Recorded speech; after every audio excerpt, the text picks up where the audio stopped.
믿음으로 그는 왕의 분노를 두려워하지 않고 이집트를 떠났습니다. 그는 보이지 않는 분을 마치 보는 듯이 바라보면서 견뎌냈습니다. 믿음으로 모세는 유월절과 피 뿌리는 의식을 행하여서 모든 맏아들 및 맏배를 멸하는 이가 그들을 건드리지 않게 하였습니다. 믿음으로 이스라엘 사람들은 홍해를 마른 땅을 지나가듯이 건넜습니다. 그러나 이집트 사람들은 그렇게 해보다가 빠져 죽었습니다. 아멘. 자리 앉으시기 바랍니다. 기도하겠습니다. 하나님 감사합니다. 오늘도 저희가 하나님의 살아있는 활력 있는 말씀으로 하나님 그 앞에 설 수 있기를 원합니다. 주님의 말씀이 우리의 영과 혼과 및 간절과 골수를 찔러 쪼개서 우리의 어떠함을 나타내 주시고 하나님의 은혜로 저희들을 치료해 주시고 회복시켜 주시며 믿음을 굳게 세워 주시옵소서. 예수님 이름으로 기도합니다. 아멘. 우리가 히브리서 11장을 통해서 계속해서 믿음의 사람들을 보고 있는데, 처음에는 이제 아브라함, 그리고 그의 아들 이삭, 야곱, 요셉, 그리고 이제 모세에 이르기까지 우리 믿음의 선조들의 이야기를 살펴보고 있는데, 오늘도 모세의 이야기입니다. 그리고 모세가 이끌고 나왔던 이스라엘 백성들의 믿음의 이야기도 포함되어 있습니다. 그래서 오늘 본문을 통해서 담대한 믿음의 삶이 무엇인가를 알아볼 텐데, 크게 세 가지로 말씀드리고자 합니다. 첫 번째는 사람을 두려워하지 않는 믿음, 그리고 두 번째는 나의 능력이 아니고 하나님의 능력을 의지하는 믿음, 세 번째는 불편과 위험을 감수하는 믿음입니다. 첫 번째로 사람을 두려워하지 않는 믿음이 담대한 믿음인데, 27절을 보시면 믿음으로 그는 왕의 분노를 두려워하지 않고 이집트를 떠났습니다. 그는 보이지 않는 분을 마치 보는 듯이 바라보면서 견뎌냈습니다. 모세가 왕의 분노를 두려워하지 않았다고 말합니다. 근데 모세가 처음부터 두려움이 없는 사람이었냐? 그건 아니죠. 모세가 처음에 이집트를 떠날 때는 어떤 상황이었습니까? 그가 동족의 고통을 보고 그 고통을 가하던 이집트 노동 감독관을 때려 죽였죠. 그리고 그것을 알게 된 바로 왕이 분개하여서 모세를 잡으려고 했을 때 모세는 두려워서 피했습니다. 두려워서 미디안 강야로 피했죠. 그 두려움 많고 겁 많은 사람을 하나님께서 그의 손으로 빚어가셨고 결국 믿음의 사람으로 만들어 주셨는데, 그 결과로서 이 모세가 왕의 분노를 두려워하지 않는 사람이 됐다라고 말합니다. 모세가 하나님의 명을 받고 바로에게 구한 것이 무엇이었습니까? 바로에게 말했죠. 하나님의 백성 이스라엘이 이집트를 떠나서 광야로 사흘 길을 가서 하나님을 예배하게 해주십시오. 즉 이제 출애굽을 하겠다는 것이었습니다. 근데 이것이 바로 왕에게는 먹혀 들어갈 수 없는 말이었죠. 도저히 받아들일 수 없는 말이었습니다. 왜냐하면 그 60만 명의 장정이 되는 이스라엘 백성들, 총 인구는 200만 명 넘었겠죠. 그 수많은 노예들이 일순간에 빠져나가게 되면 이집트 경제를 바치고 있던 그 시스템이 망가지게 되는 것이기 때문에 파라오는 그의 제안을 도저히 받아들일 수가 없었고 결국 하나님의 재앙을 당하게 됩니다.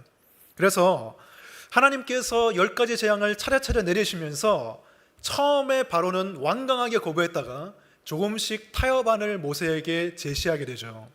첫 번째는 이집트 밖으로는 나가지 말고 이집트 안에서 예배를 드려라. 내가 예배할 수 있게는 해주겠는데 밖으로 데리고 나가지는 말아라. 이렇게 제시했을 때 모세가 그것을 받아들였습니까? 받아들이지 않았어요. 모세는 그 마음에 담담이 있었기 때문에 아무리 왕이 요구해도 그것을 거절했던 것이죠.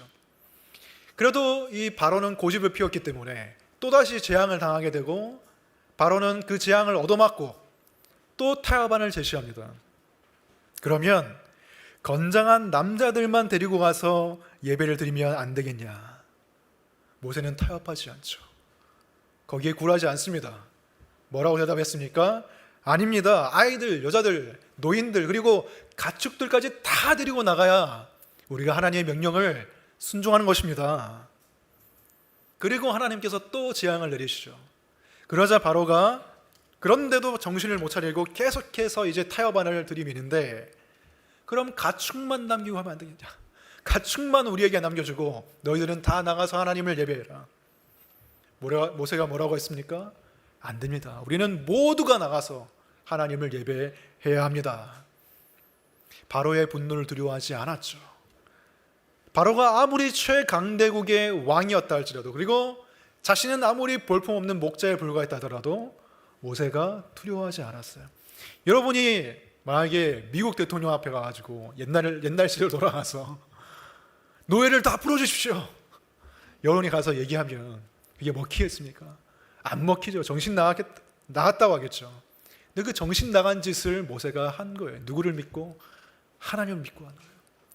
그냥 사람의 눈으로 봤을 때는 도저히 안 될 것 같고, 자신의 상황은 너무나 비천하고, 자신은 더 이상 이집트의 왕자가 아니고 그냥 남루한 옷을 걸친 노인이고 목자에 불과하지만 하나님을 믿기 때문에, 모든 것을 주관하시는 하나님이 바로보다 크시다는 것을 알았기 때문에 그분을 보이지 않지만 보는 듯이 믿고 그 모든 상황을 견뎌냈다라고 말합니다. 믿음이 그에게 담대함을 준 것이죠. 믿음이 그에게 사람을 두려워하지 않는 마음을 준 것이죠. 모세는 누구보다도 자유로운 사람이었습니다. 우리가 만약에 사람을 두려워하는 것에 매여서 살아가게 된다면 우리가 직장 속에서, 일터에서 모든 일을 죽게 하듯이 할 수가 없겠죠. 사람을 두려워하고 내가 사람에게 거절당하지 않기 위해서, 내가 사람에게 받는 인정과 평판을 잃지 않기 위해서 그 두려움에 사로잡혀서 일한다면 정말로 성실하게 일할 수가 없겠죠. 기독교의 덕목은 성실하게 일하는 것입니다. 최선을 다해서 일하는 것이죠. 왜냐하면 일이 그냥 일이 아니라, 돈 버는 수단이 아니라 남을 섬기는 수단이기 때문에, 내가 열심히 일하지 않으면 누군가는 손해를 입기 때문에, 내가 열심히 일하는 것을 통해서 하나님이 영광 받으시기 때문에 기독교에는 열심히 일해야 된다고 말합니다. 하지만 사람의 인정에, 두려움에 사로잡혀서 살아가는 사람은 성실하게 일할 수가 없죠. 왜? 사람을 기쁘게만 하기 위해서 눈가림만 하는 사람은, 사람이 보지 않을 때는, 내 상사가 주목하지 않을 때는 어떻게 해요? 그냥 쇼핑하는 거예요. 폰게임 하는 거죠. 상사가 오면 알트탭 빨리 누르고 엑셀 작업하는 거죠. 그렇게 되는 거 아닙니까? 물론 그게 그렇게 가끔씩은 할 수도 있겠지만 여러분, 늘 그렇게 해서는 안 되잖아요. 하나님의 뜻은 모든 일을 죽게 하듯이 하는 것이죠. 골로새서 3장 22절에 사람을 기쁘게 하는 자들처럼 눈가림을 하지 말고 주님을 두려워하면서 성실한 마음으로 하십시오. 사람을 두려워하는 사람은 사람을 눈가림만 하지만 하나님을 두려워하는 사람은 성실한 마음으로 일하게 된다는 것이죠. 하나님을 바라보고 모든 일을 죽게 하듯 할 때 사람에게서 받는 인정과 평판은 따라오는 것이죠. 사람의 인정과 평판을 위해서 일하는 사람은 결코 그 인정을 다 얻을 수가 없지만, 하나님을 위해서 일하는 사람은 그 인정이 결과물로서 따라오는 것이죠. 사람을 두려워하는 사람은 결코 소신 있게, 자유롭게, 양심적으로 일할 수가 없죠. 세상 사람들은 항상 바로처럼 타협안을 제시하지 않습니까? 내가 지금 뭐 나쁜 일을 시키는 거냐? 이것도 좋은 일이다. 내가 지금 거짓말을 시키는 거냐? 절반은 진실이 아니냐? 하나님의 뜻에서 75%만, 50%만, 25%만 지키라고 타협안을 계속 내밀지만 사람을 두려워하는 사람은 그것을 거절할 수가 없죠. 그것을 거절하고 하나님의 뜻을 따를 때 하나님이 역사하시는 것을 우리가 기대해야 되는데, 당장의 눈앞에 있는 안락함과 편안함에만 눈이 멀어서 우리는 그냥 매여서 사는 것이죠. 사람을 두려워하는 사람은 복음을 전할 수가 없죠. 복음을 전하면 박해를 받기 때문에, 미움을 받기 때문에, 거기까지 안 가더라도 그냥 믿음을 드러내는 것조차 어려운 시대에 우리는 살고 있지 않습니까? 내 신앙을 공개적으로 얘기하고 내 믿음을 드러내는 것조차 지금 어려워하는 사람들이 얼마나 많습니까? 사람을 두려워하면 믿음을 드러낼 수가 없죠. 회사에 큐티책을 들고 가지만 큐티책을 다른 책으로 덮어두고 못 보게 하고. 김 대리님 이번 주말에 뭐 하셨어요? 저는 교회 갔습니다 를 말하는 게 아니라 교회에 갔다가 친척집에 간 것이 있으면 친척집에 갔습니다만 말하는 거예요. 내가 신앙이 있다는 것을 말하면 내가 받을 손해가 두렵기 때문에, 사람들이 나를 바라볼 게 두렵기 때문에 말을 하지 못하는 것이죠. 하지만 여러분, 항상 나의 믿음을 드러내는 것이 항상 나에게 손해를 끼치는 것입니까? 그렇지 않을 수가 있어요. 하나님이 하실 일인데, 하나님께 맡기면 나를 통해서 하나님이 하실 일이 있는데 그것을 바라보지 못하는 것이죠. 눈에 보이는 것만 바라보는 것이죠. 눈에 보이지 않는 하나님께서 하실, 보이지 않는 미래의 일에 대한 우리가 확신이 없는 것이죠. 하나님이 기뻐하시는 일을 하시고 그에 따라 발생되는 나머지 일은 하나님께 맡기는 거예요. 에릭 리들이라는 사람이 있었어요. 1945년에 영국 선교사로서 중국에 가서 순교한 사람입니다. 근데 이 사람의 선교 활동에 대해서는 제대로 사람들이 아는 사람이 많이 없어요. 왜냐하면 이 사람의 육상 선수로서의 영광이 사람들에게 더 많이 알려져 있기 때문에 1981년에 개봉한 불의 전차라는 영화로서 그 사람이 많이 알려졌죠. 1924년에 파리 올림픽에 이 에릭 리들이라는 사람이 영국 대표 선수로서 출전을 했습니다. 근데 이 사람이 100m가 주종목이었어요. 100m를 거기서 금메달을 따기 위해서 열심히 노력하고 훈련을 했습니다. 근데 올림픽 위원회 사람들이 이게 일을 제대로 안 하는 거예요. 그래서 일정도 제대로 조정을 못하고 이 믿는 사람들을 위해서 주일에는 경기를 피할 수 있게 해줘야 되는데 그런 걸 전혀 안 하고 게으름만 피우고 자기 밥그릇만 챙기다가 결국 에릭 리들의 100m 경기가 주일에 그 예선전이 열리는 걸 막지 못하고 그리고 그 일정표도 뒤늦게 알려주게 됩니다.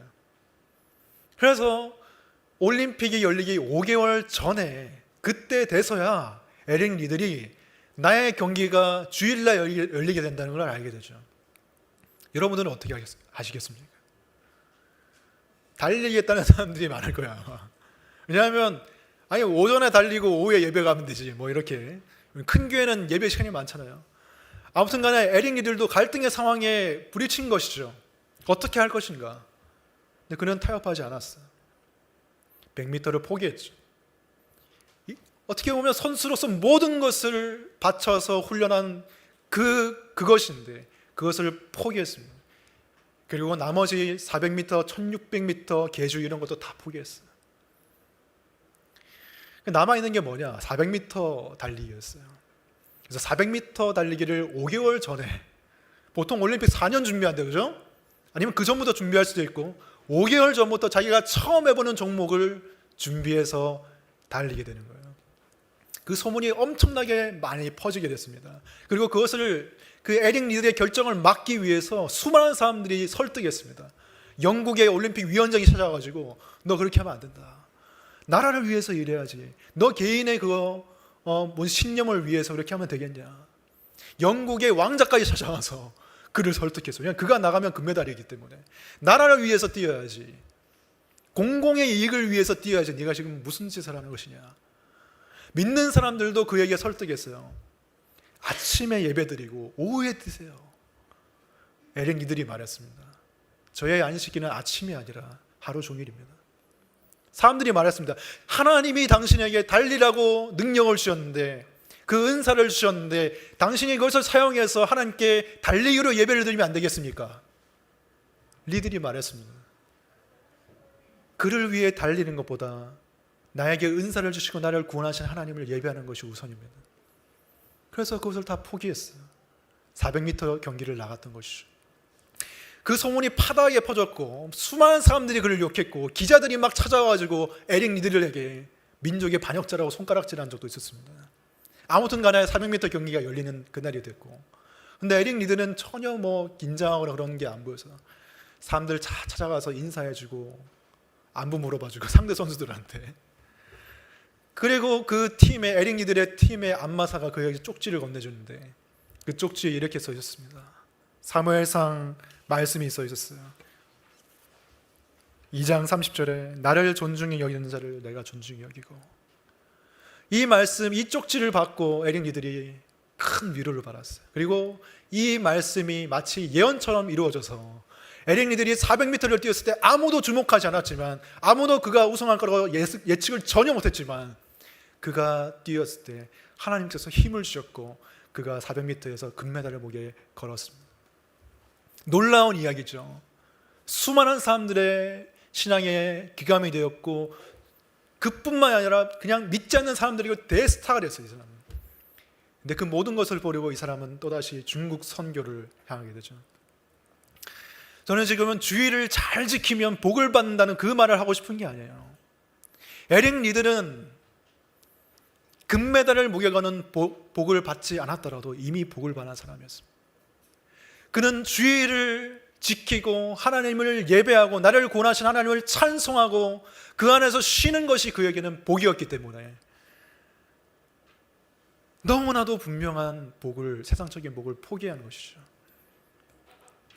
사람의 인정이 아니라 하나님의 인정을 받는 것이 더 큰 복이기 때문에 이미 그는 자신이 믿음으로 의롭다함을 믿고 있었기 때문에, 알고 있었기 때문에 믿음으로 그리스도 안에서 자신의 하나님이 주시는 인정 안에서 사람이 줄 수 없는, 사람은 나에게 금메달을 목에 걸어주지만 하나님은 나에게 천국의 월계를 주신다는 마음으로 그는 하나님을 바라봤던 것이죠.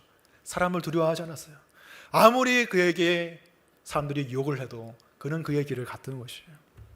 여러분, 사람들의 인정을 받는 거 그거 끝이 없죠. 그러죠? 동메달 따고 싶으면 은메달 따고 싶고, 은메달 땄으면 금메달 따고 싶고, 그러면 또 그 위에 더 많은 것을 이루고 싶고, 우리의 마음은 끝이 없죠. 무한한 것을 원하죠. 그 무한한 것을 원하는 것이 무엇입니까? 사실 하나님의 인정을 원하고 있는 거예요. 누구도 줄 수 없는 무한한 인정을 사람들이 원하고 있는데 그것을 찾지 못하고 사람들은 중독으로 빠져드는 거예요. 김연아 선수가 캐나다에서 밴쿠버에서 첫 메달을 땄을 때 속으로 이런 생각을 했다고 합니다. 이게 다인가? 내가 이것을 위해서 달려왔단 말인가? 이게 다인가? 실제로 김연아 선수가 그 뒤에 슬럼프에 빠졌죠. 허무함에 빠져가지고 그 뒤에 열리는 대회도 출전을 안 하고. 우리가 원하는 것이 무엇입니까? 무한한 무언가인데 그것을 값없이 하나님께서 우리에게 주셨다는 거예요. 그것이 우리가 믿음으로 의롭다함을 받았다는 것이고 하나님의 인정이고 하나님의 무한한 사랑이죠. 그것을 알고 있는 사람은 사람을 두려워하지 않죠. 내가 잃어버린 인정에 대해서, 평판에 대해서 두려워하지 않는 거예요. 자유로운 길을 갈 수가 있는 것이죠. 복음을 믿을 때 우리는 담대한 믿음의 삶을 살아갈 수가 있는 것입니다. 다음으로 나의 능력이 아니라 하나님을 의지하는 믿음에 대해서 보겠습니다. 28절 보시면 믿음으로 모세는 유월절과 피 뿌리는 의식을 행하여서 모든 마라들 및 맛배를 멸하려니가 그들을 건드리지 않게 하였습니다. 바로가 계속 똥꼬집을 피우고 나는 보낼 수 없다 하니까 하나님이 마지막으로 재앙을 내리셨는데 그 재앙이 무엇이었습니까? 이집트에 있는 모든 마라들을 다 죽이겠다. 가축의 첫째 난 모든 새끼를 죽이겠다. 하룻밤 만에. 하지만 이스라엘 백성들에게는 그것을 피할 수 있는 길을 하나님께서 알려주셨죠. 무엇입니까? 오늘 본문에 나와 있듯이 유월절 의식과 피 뿌리는 의식을 행하면 하나님께서 그 집은 넘어가 주겠다는 거예요. 근데 그 내용을 구체적으로 보면 상당히 이상해요. 좀 인간적으로 보면 내가 이렇게까지 해야 되나 이런 생각이 들어요. 일단 한 가족당 양 한 마리씩 잡아야 됐고요. 그 양을 잡을 때는 이스라엘 온 회중이 모여서 한 자리에서 양을 죽였어야 됐고, 그것을 피를 땅에 뿌리는 것이 아니라 땅에 쏟아 붓는 것이 아니라 잘 보관해 놨다가 이제 밤이 되기 전에 문틀에다가 이제 발라야 되는 거죠. 문틀에다가 붓으로 바르듯이 우슬 쳐러 가지고 피를 문틀에 바르고, 그리고 그 양을 잡아서 먹는데 온 가족이 같이 먹는데 나는 회로 먹고 싶어. 안 돼요. 날것으로 먹고 싶어. 안 돼요. 삶아 먹고 싶어. 안 돼요. 튀겨 먹고 싶어. 안 돼요. 무조건 구워 먹어야 돼요. 구워 먹어야 되고 남은 음식은 다 그 다음날에 불태웠어야 되고, 그리고 그것을 먹을 때 그냥 먹는 게 아니라 손에 지팡이를 잡고 허리에 띠를 띠고 신발에는 신발 신고 허겁지겁 먹었어야 됐어요. 여러분들한테 이렇게 해라고 하면 여러분 어떻게 하겠습니까? 뭐 그렇게까지 해야 되나? 야, 먹는 것 가지고 하나님? 그렇게 생각하겠죠? 뿐만 아니라 여러분 인간의 지혜로 생각하면 어떻게 했어요? 야, 누가 찾아가지고 내 아들을 죽인다고? 그럼 내 아들을 안전한 곳에 피신시키면 되지. 또는 문을 막 이중 삼중 뭐 도락 달고 막 그렇게 하면 되지 않을까? 또는 우리 가족이 보초를 서는데 삼교도를 해가지고 아무도 못 들어오게 하면 우리 아들이 살 수 있지 않을까? 이것이 어떻게 보면 인간적으로는 훨씬 더 그냥 납득이 되는 방법이죠. 상식적인 방법이죠. 근데 하나님은 뭐 이게 듣도 보도 못한 그런 규칙들을 설명하시면서 이걸 지키라고 하는 거예요. 왜? 이걸 지키는 것이 바로 사람의 능력을 의지하는 것이 아니라 하나님의 능력을 의지하는 그 믿음을 보여주는 거기 때문에, 그러니까 순종이 믿음을 보여주는 것이죠. 하나님은 이 모든 유월절 규칙들을 명령하시면서 요구하시는 게 뭐예요? 우리의 믿음이죠. 그래서 오늘 본문에 보시면은 믿음으로, 모세가 믿음으로 이 의식을 행했다고 말합니다. 이스라엘 백성들도 믿음으로 이 의식을 행한 것이죠. 이 믿음으로 이 모든 것을 지켜서 어린 양의 피를 발랐을 때 하나님의 천사가, 죽음의 천사가 그 문을 넘어갔고, 그것이 유월이죠. 넘어간다. 하지만 믿음 없이 자기 방식대로 지켜보려고 했던 이집트 그 사람들은 모두 만화들을 잃게 됐습니다. 이 유월절 사건이 예수께서 우리를 위해서 십자가에서 피 흘리신 그 십자가의 사건을 떠올리게 만들죠. 예수님께서도 바로 유월절에 십자가에 달리셨죠. 고린도전서 5장 7절에서 너희는 누룩 없는 자인데 새 덩어리가 되기 위하여 묵은 누룩을 내버리라. 우리의 유월절 양 곧 그리스도께서 희생되셨느니라. 유월절 양이 누구라고 말합니까? 우리 주 예수 그리스도라고 말하죠. 예수 그리스도께서 유월절에 자신의 몸이 찢기시고 자신의 피를 흘리셨는데 그것을 통해서 우리의 모든 죄를 사하시고 우리가 하나님의 진노에서 건지심을 받은 것이죠. 그래서 유월절의 그 모든 의식과 피 흘림은 예수 그리스도의 십자가의 사건을 예표하는 것이죠. 그리고 유월절의 구약의 그 유월절 의식 또한 너무나 그냥 인간적으로 봤을 때는 어이가 없고 비상식적이고 어리석어 보이지만 십자가를 믿는 것 또한, 예수 그리스도의 피를 믿는 것 또한 세상 사람들이 봤을 때는 도저히 이걸 내가 왜 믿어야 되나 싶죠. 2000년 전에 한 유대인 30대 남성이 십자가에 달려 피 흘린 것을 믿으면 구원받는다, 믿겨지지가 않는 거예요. 그냥 인간적으로 생각했을 때는, 상식적으로 생각했을 때는 착하게 살고 도덕적으로 살고 종교적인 공로를 쌓는 것이 구원의 길처럼 여겨지고 그것이 더 상식적으로 받아들여지는데 어떻게 십자가를 믿을 수 있냐 말이죠. 하지만 하나님께서 말씀하시죠. 십자가의 도가 유대인에게는 거리끼는 것이요 그리스인들에게는 어리석은 것이지만 그리스도의 도가 하나님의 능력이다. 하나님의 능력이다. 그것을 믿으면 구원을 얻는다고 하나님께서 말씀하시죠. 여기에 계신 분들 중에서 어떤 분들은 도무지 이게 믿겨지지 않는 분들도 있을 거예요. 그 믿음 없음을 제가 비난하고 싶은 것은 아닙니다. 왜냐하면 믿음 또한 하나님께서 주시는 것이기 때문에. 근데 하나님께서는 사람에게 믿음을 주시고자 할 때 그 사람을 준비 과정을 주십니다. 바로 시련과 고난을 통해서. 나는 괜찮은 사람인 줄 알았는데, 나는 내 힘으로 해낼 수 있는 사람인 줄 알았는데 고난과 시련이 닥치니까 안 되는 거야. 내 힘으로 안 되고 나는 좀 괜찮고 의로운 사람인 줄 알았는데 어떤 사건에 휘말리게 되니까 나는 정말 끔찍한 죄인이라는 걸 알게 되는 거예요. 그것을 통해서, 그 모든 과정을 통해서 하나님이 믿음으로 부르시는 것이죠. 그래서 믿는 사람들은 그런 고난을 당한 사람들에게 말하죠. 어쩌면 하나님이 지금 당신을 부르고 있는 것인지 모르겠습니다. 하나님이 부르시는 거예요. 나의 좌절과 나의 무능력을 통해서 그리스도를 바라보도록, 하나님을 바라보도록 부르고 계신 것이죠. 여러분, 하나님의 지혜를 신뢰하고 믿는 것은 우리의 구원을 위해서도 필요하지만 우리의 일상생활에서도 다 필요한 것이죠. 믿는 사람이라 할지라도, 그래서 십자가를 피를 믿고 구원받은 사람이라 할지라도 실제 삶 속에서는 자기 지혜와 자기 실력과 능력을 믿고 살아가는 사람들이 얼마나 많습니까? 저도 그런 것을 많이 느껴요. 뒤늦게 알게 되는 거죠. 내가 내 능력을 믿고 살았구나. 육아를 하면서 그런 걸 많이 느낍니다. 진짜 애가 그냥 이건 말이 안 통하고 한계 상황에 계속 직면시키는 나를. 아무리 해도 변화가 안 돼. 아무리 화를 내도 듣지를 않아. 아무리 당근과 채찍을 줘도 변화가 없어. 한계 상황에 부딪히고. 제가 예전에 말씀드렸죠. 우리 딸이 혼자병에 걸려가지고 나를 너무 힘들게 한다. 근데 지금은 혼자병 플러스 실업병에 걸려가지고 싫어. 뭐만 하면 싫어. 다 싫대 그냥. 어떻게 해야 될지 모르겠어요. 그런 상황 속에서 다양한 스킬로 저 아내를 괴롭히는 그런 상황 속에서 하나님이 저한테 말씀하시는 것 같아요. 아이를 키우는 게 너의 힘으로 되는 것이 아니다. 나를 의지하고 나에게 기도하고 나에게 엎드려라. 그렇죠? 세상에 유튜브에 보면 뭐 육아법, 무슨 책, 무슨 육아법, 주변 사람들의 뭐 다양한 의견들 다 좋죠. 하지만 아이를 키울 때 필요한 진정한 사랑과 인내와 지혜와 그 모든 것이, 그리고 아이의 심령을 바꾸는 그 모든 것이 누구에게서 옵니까? 하나님께서 오는 것이죠.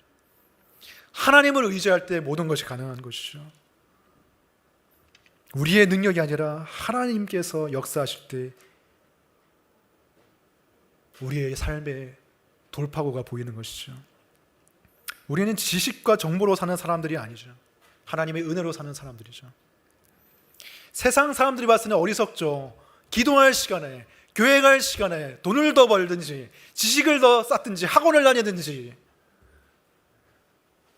하지만 여러분, 모든 것이 하나님께 달려있지 않습니까? 모든 것을 주관하시는 하나님께 우리가 매달려야 되지 않겠습니까? 모든 삶의 영역에 우리는 하나님의 지혜와 능력을 구해야 되는 거예요.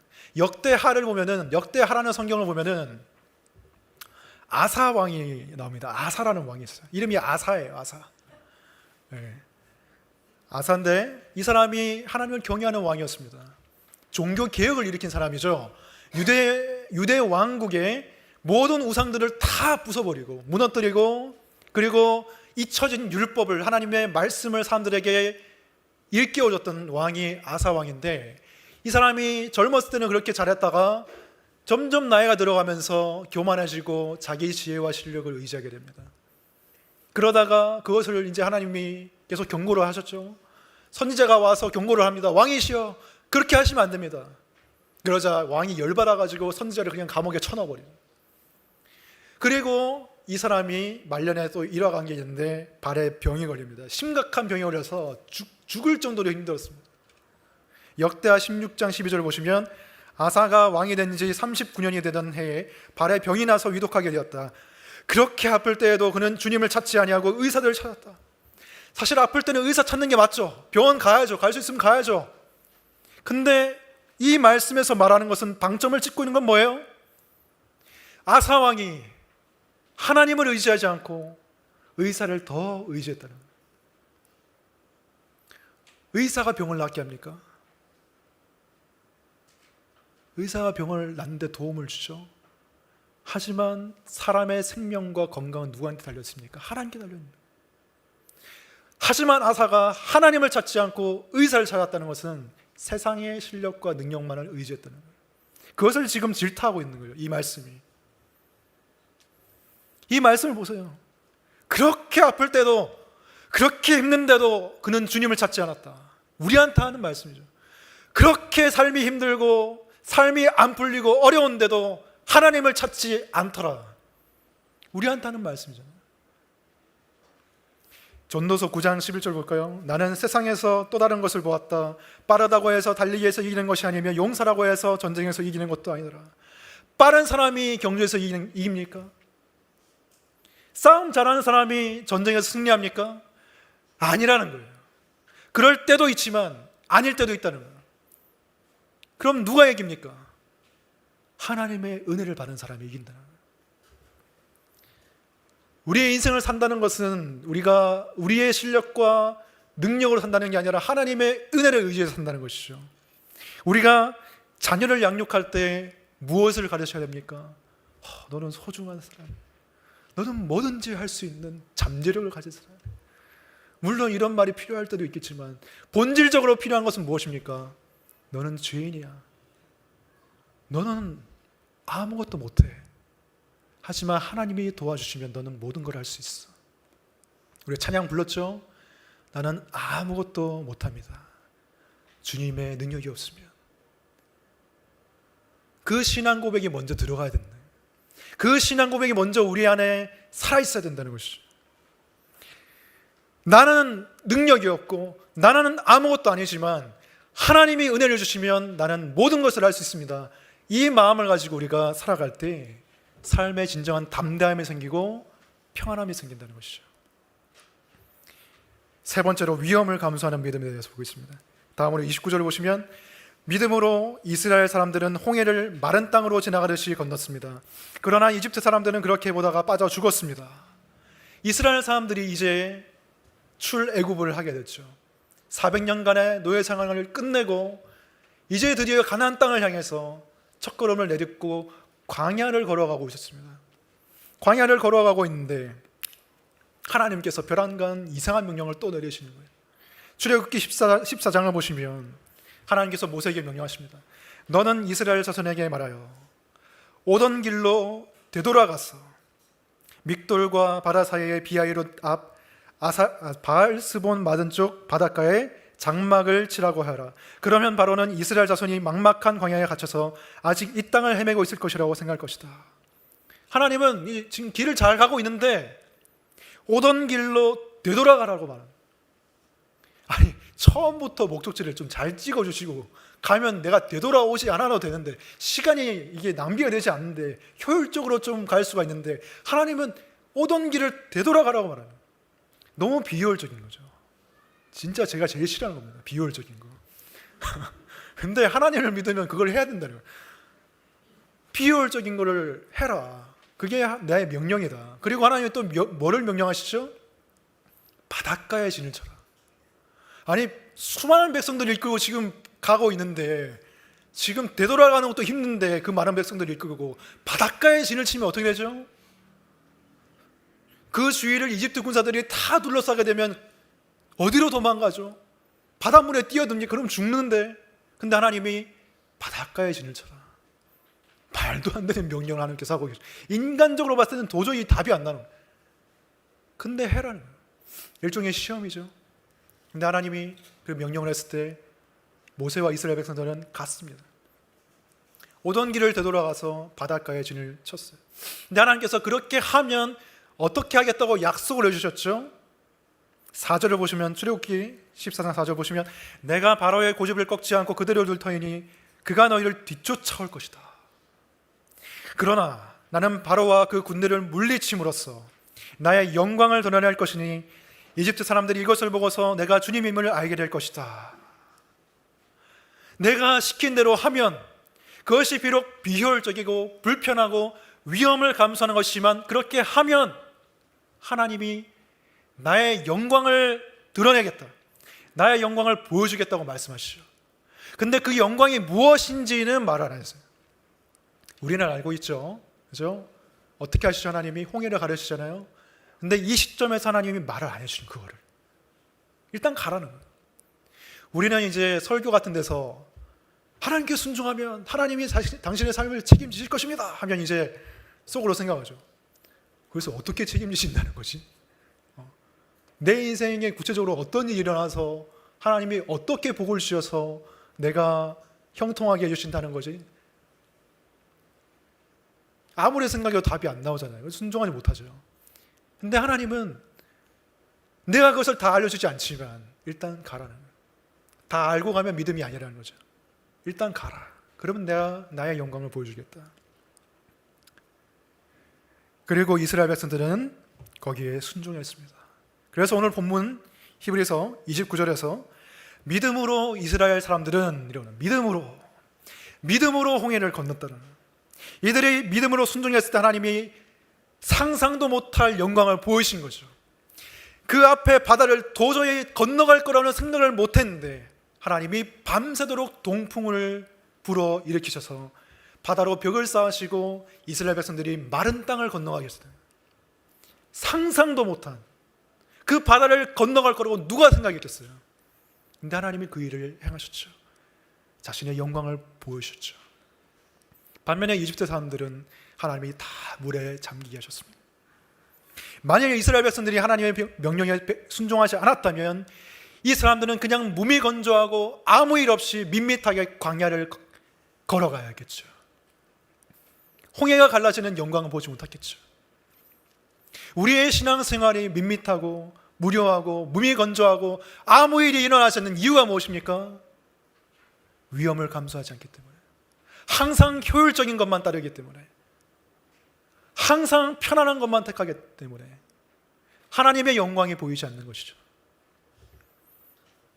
직장 생활을 열심히 하고 교회 생활도 건강하게 하고 가족도 괜찮지만 침대에 누워서 잠을 자려고 할 때 내 인생이 이게 다인가라는 생각이 들잖아요. 왜 그렇습니까? 하나님의 영광을 보지 못하기 때문이죠. 그냥 내가 살던 대로만 살고 싶은 거예요. 그냥 세상의 강물에 둥둥 떠서 편안하게 가고 싶은 것이죠.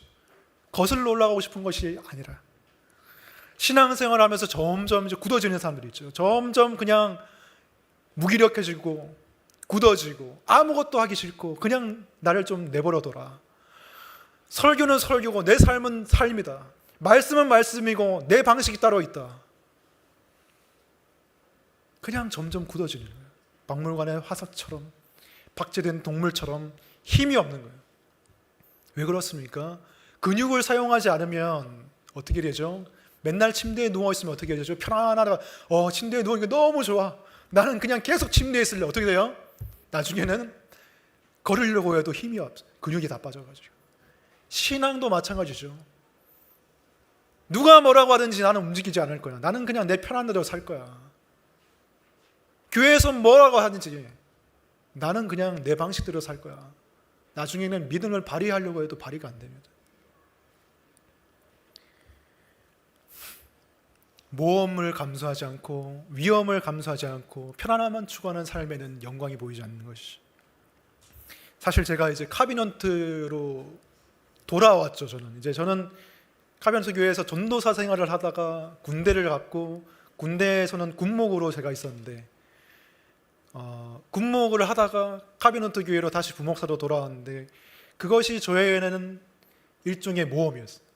그러니까 다른 사람들은 그게 뭐 큰 일이냐 이렇게 말할 수도 있는데 저는 워낙 이 안정성을 중요시하는 사람이기 때문에 되게 겁이 많은 사람이기 때문에 그냥 가던 길을 쭉 가고 싶은 사람이에요. 저는 그냥 군목을 계속 그냥 하는 게 좋은 거예요.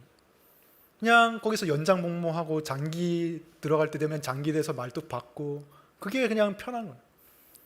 그러니까 그리고 거기 가면은 사람들이 다 그걸 하고 싶어요. 장기 복무를 하고 싶어서 혈안이 돼 있어요. 막.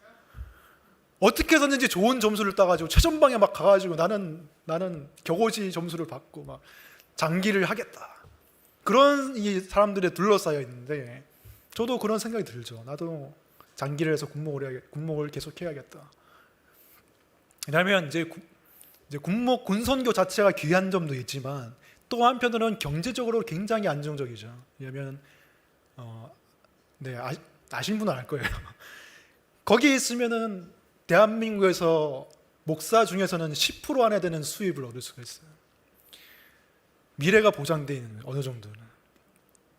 또 그런 것도 생각이 나고. 하여튼 저는 진짜 그 당시에 인사이동 그 앞두고 있을 때 나는 최전방으로 가겠다. 경기도 화천에 제가 인사이동 그걸 썼거든요. 근데 이제 갑자기 전화가 오는 거죠. 유재영 목사한테 전화가 가지고 이제 김 목사 잘 지냈나 이렇게 하시는데 이제 무슨 말씀하시는 거지?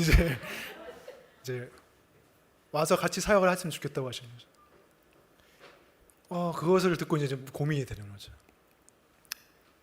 물론 카비너트 교회 가는 것도 저는 좋고 제가 익숙했던 곳이기 때문에 괜찮지만 한편으로는 제가 또 포기해야 되는 것들이 있기 때문에 고민이 됐던 것이죠.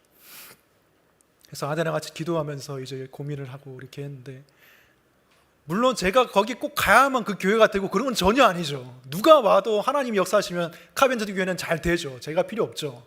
하지만 그 당시에는 이제 제가 그때 부르심이 있었던 거죠. 아무튼 고민을 하고 있을 때 이제 직업 선택의 10개라는 것을 이제 떠올렸죠. 제가 고등학교 때 배웠던 건데 제가 그것 때문에 신학교에 갔어요. 그리고 그것 때문에 카비넌트 교회로 왔는데 그 중에 그런 10계니까 10계명이잖아요. 계명들이 있습니다. 이런 게 있는데 한가운데로 가지 말고 가장자리로 가라. 좁은 길로 가라. 그리고 사람들이 다 앞다투어서 하는 길은 가지 마라. 아무도 가지 않는 곳으로 가라. 물론 카비넌트 교회가 아무도 안 오는 교회는 아니죠. 공고를 내면 누가 오겠죠. 근데 이제 저에게 있어서는 그것이 이제 내가 카비넌트 교육에 가라는 그런 부르심으로 여겨졌던 것이죠. 제가 군목으로 있으면서 사실 굉장히 편했습니다. 그러니까 물론 어려운 것도 많았는데 편한 점도 많았어요. 그러니까 저는 이제 거기에 있으면 제가 담임 목사예요. 너무 미숙하고 아무것도 모르지만 그냥 담임 목사로 세워주는 거예요. 그냥 아무것도 모르는 채로 하는 거예요. 그러니까. 그리고 저를 이렇게 도와주는 군종병들이 많을 때는 7명이 있었어요.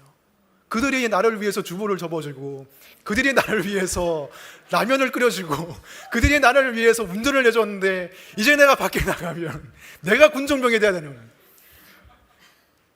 그냥 웃기라고 한 말입니다. 네.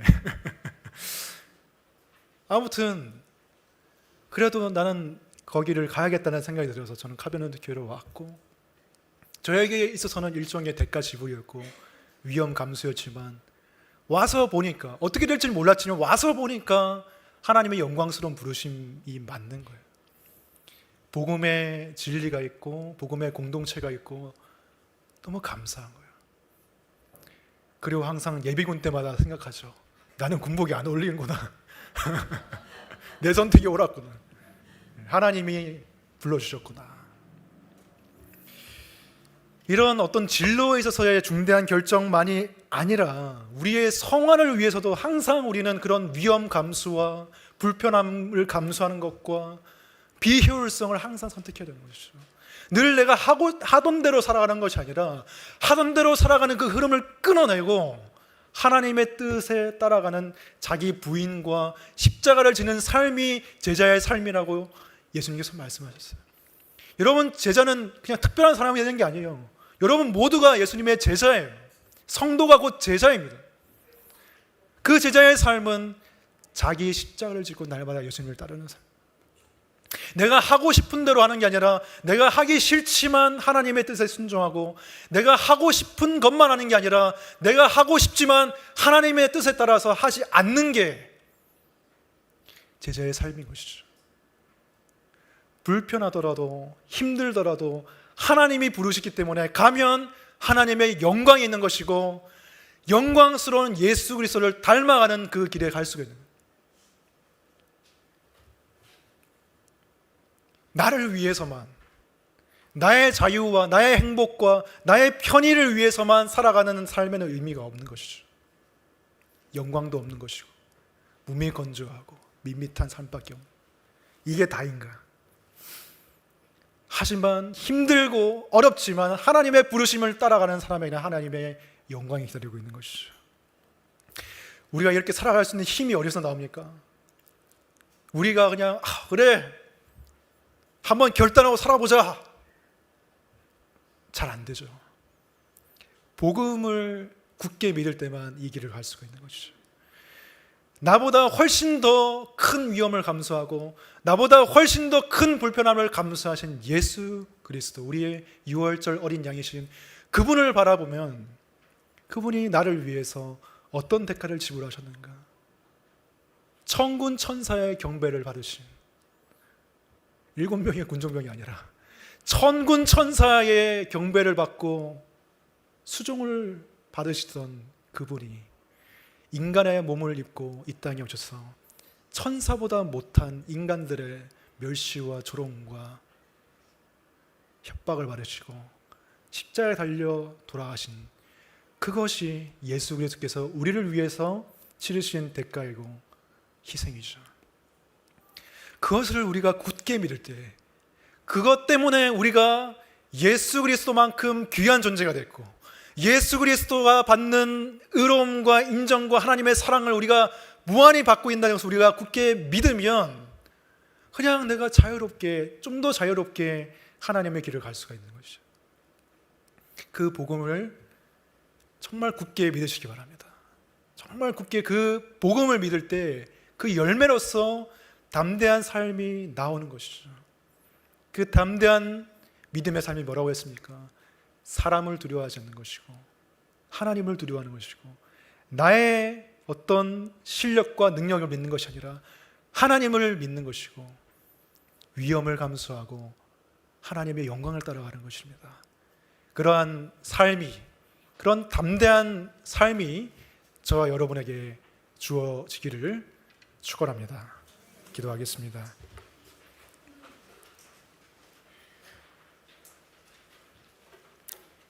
하나님 아버지 감사합니다. 우리를 그냥 밋밋하고 무료한 삶으로 부르신 것이 아니라 힘들지만 어렵지만 영광스러운 삶으로 불러주셨습니다. 하나님의 구원하심을 입고 하나님의 택하심을 입어 왕같은 제사장으로서 우리가 살 수 있는 것보다, 우리가 얻어낼 수 있는 것보다 훨씬 더 영광스럽고 은혜로운 하나님의 인정과 의로움을 우리에게 주셨습니다. 하나님, 저희들이 그 길을 따라갈 수 있기를 원합니다. 우리 앞에 나를 두렵게 하는 사람이 있고 나를 힘들게 하는 상황이 있고 내가 감수하기 싫은 위험이 있지만 주님, 우리가 좀 겁나지만 좀 두렵지만 주님을 믿고 나아갈 수 있기를 원합니다. 하나님의 은혜를 간구하면서 엎드리면서 나아갈 수 있기를 원합니다. 전능하신 하나님께서 나의 편이시고 나를 사랑하신다는, 나를 위해 아들을 주셨다는 그 믿음 속에서 우리가 담대하게 살아갈 수 있게 도와주시옵소서. 예수님 이름으로 기도합니다. 아멘.